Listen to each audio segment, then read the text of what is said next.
The day I discovered my grandfather's fortune wasn't lost but hidden was the same day his murderer tried to break into my apartment. I suppose I should have expected it. After all, $2 billion doesn't just disappear without someone noticing. My name is Natalie Chen, and until 3 weeks ago, I was just another overworked architect at a prestigious firm in Manhattan, designing luxury spaces I could never afford. Then my grandfather, the infamous Michael Chen, founder of Pinnacle Investments, died in what police called a robbery gone wrong at his modest Boston apartment. Modest, that was the word that kept appearing in the news reports. How the mighty Michael Chen, once worth billions before his company's spectacular collapse 5 years ago, had been living in a one-bedroom apartment, apparently penniless after investor lawsuits and government fines had stripped him of everything. The funeral was small, attended mainly by distant relatives, hoping against hope that the old man had squirreled away something for them. My Uncle Richard, who had been my grandfather's right-hand man at Pinnacle before the collapse, delivered a eulogy that sounded more like a business presentation, complete with thinly veiled references to lessons learned and the price of ambition. I sat in the back row, uncomfortable in the only black dress I owned, watching my relatives size each other up as potential rivals. None of them had spoken to my grandfather in years. None except me. Miss Chen. The lawyer approached me after the service, his silver hair perfectly coiffed, his handshake firm but not aggressive. Martin Wells, I handled your grandfather's affairs. He left something for you. Richard materialized beside us, his eyes narrowing. Martin, I wasn't aware my father left anything for anyone. Just a few personal effects, Wells replied smoothly. Nothing of financial value.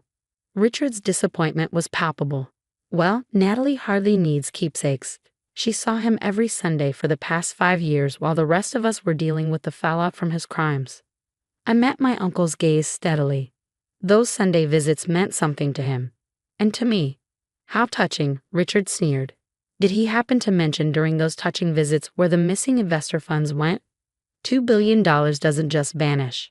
He was found innocent of theft, I reminded him, though the words sounded hollow even to me. The courts have ruled that my grandfather hadn't stolen the money, but they never determined what had happened to it either. Pinnacle's collapse remained one of the greatest unsolved financial mysteries of the decade. Wells cleared his throat. If you'll come by my office tomorrow, Miss Chen, we can handle the paperwork. The personal effects turned out to be disappointingly mundane. My grandfather's collection of first-edition mystery novels, his chess set, and an old worn peacoat that seemed at odds with the crisp suits I always remembered him wearing. He was very specific that these items go to you, Wells said, sliding the paperwork across his desk. I ran my fingers over the soft wool of the peacoat. This doesn't even look like something he would wear.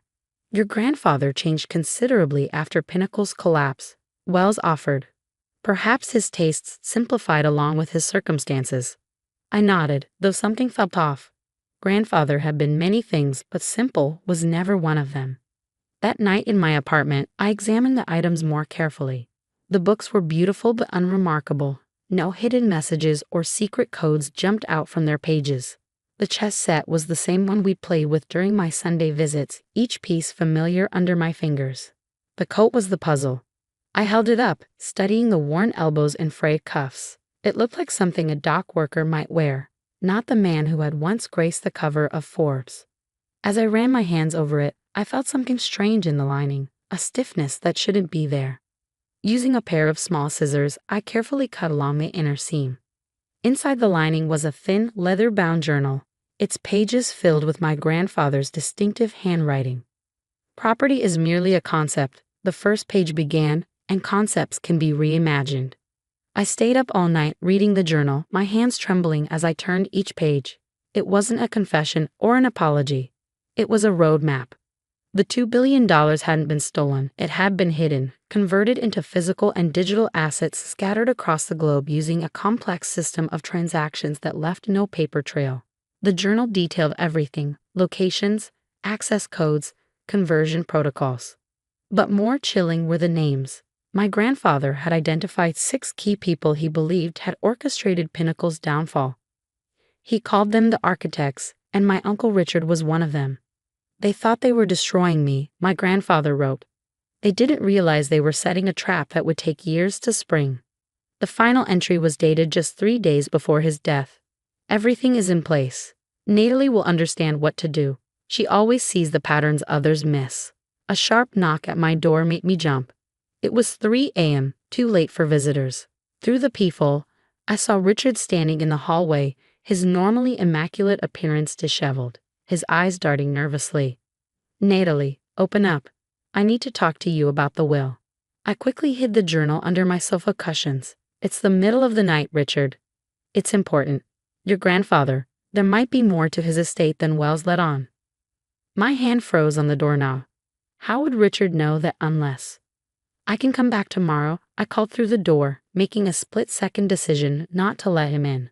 "This can't wait," he insisted, his voice taking on an edge I'd never heard before. "Open the door, Natalie." Instead, I quietly gathered the journal, my phone, and my wallet, shoving them into a backpack along with some clothes. The fire escape outside my bedroom window wasn't ideal, but it beat facing whatever had brought my uncle to my door at this hour. As I climbed down the metal stairs, I heard the splintering of wood above me. Richard hadn't been alone, and they weren't waiting for an invitation. I spent that night in a 24-hour diner, nursing endless cups of coffee as I read and reread the journal, trying to understand what my grandfather expected me to do with this information. By morning, I had a plan, or at least the beginning of one. The journal's first set of coordinates led me to a small bank in Zurich where a safe deposit box contained exactly what my grandfather promised: bearer bonds worth $50 million, a USB drive, and a set of keys. "Your grandfather said you would come," the bank manager told me as he led me to the private viewing room. He was very specific about the timing. "The timing?" The manager checked his watch. "Yes," he said, "if you arrived before today, I was to turn you away. If you never came, the contents would be donated to charity next month. But if you arrived precisely between days 18 and 25 after his death, I was to give you full access." 18 to 25 days, specific enough to be deliberate. But why that time frame? The USB drive provided the answer. It contained surveillance footage from my grandfather's apartment on the night of his murder. The timestamp showed 2:17 a.m. as a figure in dark clothing entered through the balcony door. My grandfather, surprisingly alert for that hour, didn't seem shocked by the intrusion. "Right on schedule," I heard him say in the footage. Richard always was punctual, even for a murder. The camera captured everything: my uncle's face as he removed his mask, their conversation about the missing billions, and finally, the moment when Richard plunged a knife into my grandfather's chest. "You'll never find it," my grandfather gasped as he fell. "I don't need to," Richard replied coldly. "Once you're dead, I can take my time searching. No one else knows it exists." But my grandfather had known this was coming. He had planned for it. The 18-day delay suddenly made sense. It was the exact amount of time the police would hold the crime scene before releasing the apartment back to the estate, which Richard controlled as executor. My grandfather had given me a head start, but not a large one. If I had understood the journal correctly, there were 5 more locations, 5 more pieces to recover before I could fully unravel what my grandfather had done with the missing billions, and more importantly, prove who had really been behind Pinnacle's collapse. The second location took me to Singapore, where a seemingly ordinary painting in a private gallery contained microscopic etchings that, when viewed under a special lens included with the safe deposit box contents, revealed account numbers and passwords to digital assets worth hundreds of millions. In Hong Kong, a storage unit rented under a false name contained hard drives with evidence implicating 3 more of the architects in a conspiracy to manipulate markets and destroy Pinnacle from within. With each discovery, I pieced together my grandfather's true narrative. He hadn't been the villain in Pinnacle's collapse, he had been the scapegoat. The 6 architects, his most trusted executives and partners, had orchestrated the company's downfall, siphoning off assets and manufacturing evidence that pointed to my grandfather. But instead of fighting back immediately, he had disappeared the remaining assets, bided his time, and meticulously documented everything. He had created an elaborate posthumous revenge, with me as its executor. By the time I reached the 4th location, a small law firm in London, Richard had figured out what was happening. My hotel room was ransacked while I was out. A man in a dark suit followed me through Piccadilly Circus. Anonymous threats arrived by text message. You're in over your head, Natalie, Richard himself finally called to tell me. Your grandfather was a manipulative old man who's using you as a pawn from beyond the grave. Whatever you think you're doing, stop now. Before you kill me too? I asked. A pause. I don't know what you think you know, but you're making dangerous accusations. I have the footage, Richard, from grandfather's apartment. He knew you were coming. Another, longer pause. Then you understand this isn't a game. $2 billion buys a lot of influence, Natalie. People far more powerful than you want this to stay buried. Is that why you killed him? For the money? I killed him because he was going to expose everything. The money is just an insurance policy. His voice hardened. Walk away now, and you can keep what you found so far. More than enough for a comfortable life. But I had seen my grandfather's full plan now, and it was breathtaking in its complexity and justice. The final 2 locations would complete the puzzle, revealing not just the remaining assets but putting into motion a sequence of information releases that would expose the architects to regulatory agencies worldwide. It was never about the money for him, I realized aloud. It was about the truth. Richard laughed bitterly. Michael always did know how to dress up greed as principle. Don't be naive. But as I followed the trail my grandfather had left, moving from London to Dubai to a remote island in the Caribbean, I came to understand that my grandfather's plan went beyond personal revenge. He had created a financial dead man's switch. If executed correctly, it would not only expose the conspiracy that destroyed Pinnacle but would return the missing funds to the investors who had lost everything. The final location was the most surprising of all, my grandfather's modest Boston apartment. According to his journal, he had hidden the master key to the entire system in plain sight, somewhere even Richard would never think to look. Returning to Boston was dangerous, but I had no choice. Richard would surely be watching the apartment, knowing it contained the final piece. I needed a distraction.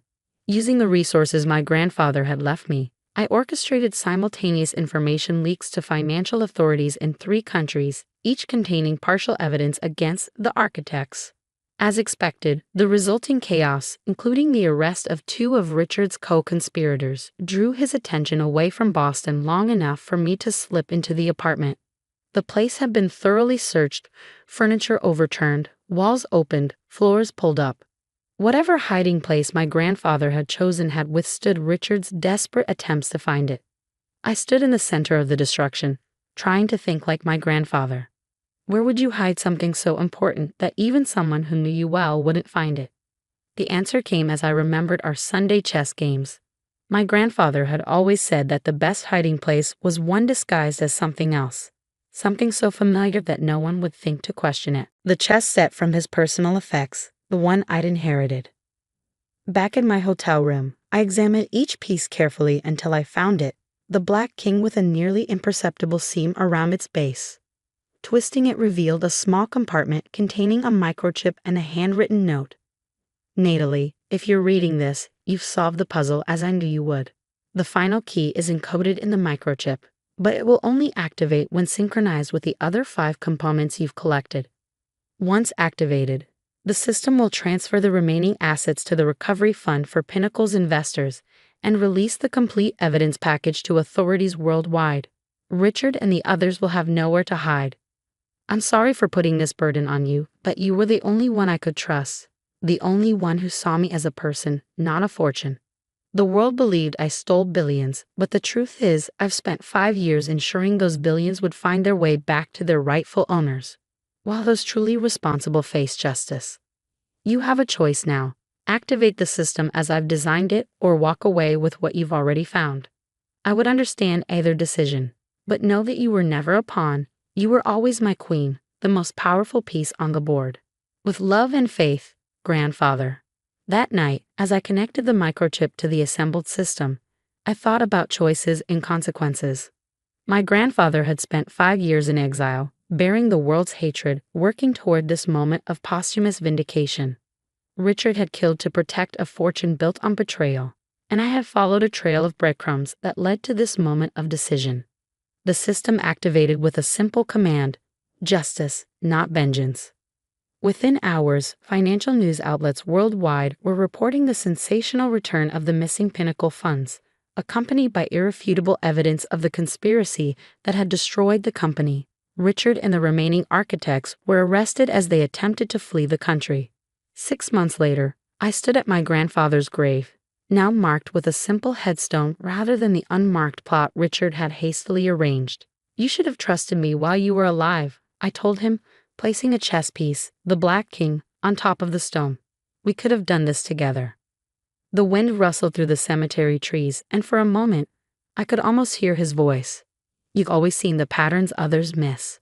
I smiled despite the tears forming. The inheritance my grandfather had left wasn't the money, all of which had gone back to the investors as he intended. It was something far more valuable. The truth, meticulously documented and preserved against all odds. As I walked away, my phone buzzed with a notification from Martin Wells.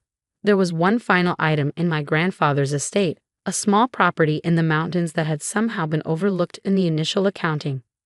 "Nothing valuable," Wells assured me. "Just a cabin he purchased after Pinnacle's collapse. But legally, it's yours now." Something told me this wasn't an oversight, but the final move in my grandfather's grand design. What would I find there? Another puzzle? A simple place of retreat? Or perhaps just a note saying goodbye? Whatever awaited me in the mountains, I knew one thing for certain. My grandfather had reimagined the concept of inheritance. He hadn't left me wealth or status or power. Instead, he had left me the most valuable asset of all, the chance to rewrite history with the truth. And that was a responsibility I would never take lightly.